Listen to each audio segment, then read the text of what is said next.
ফু দিয়া বাঘের দিকে ছিটা দিছে।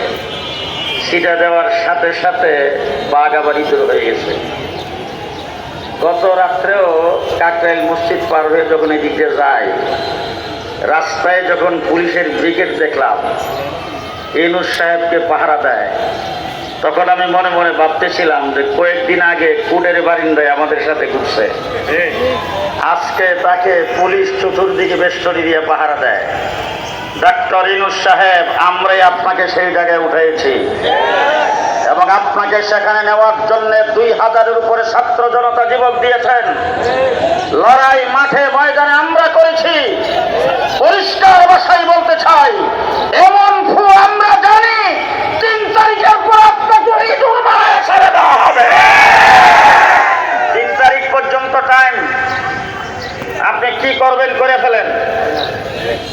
3 তারিখে সরোয়ার্দী উদ্যান থেকে আমরা আপনার দিকে হয়ে ফু দিলে আপনি টিকবেন না। সুতরাং বাংলাদেশে কোরআনের বিরোধিতা করে তসলিম আলাস্তিক টিকতে পারে নাই, আজকে কমিশনও টিকতে পারবে না।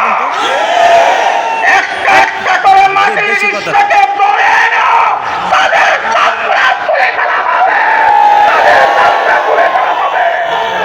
শেষ কথা আপনাদের কাছে জানতে চাই, তসলিম আলাস্তিক বিরোধী আন্দোলনে মানিক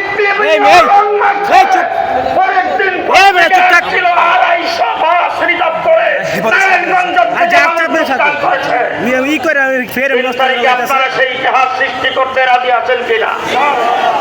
রাজি আছেন? কে কে রাজি আছেন? রাজি আছেন সবাই? আজকের থেকে এক একজন কর্মী হবে আগামী 3 তারিখে। চলো চলো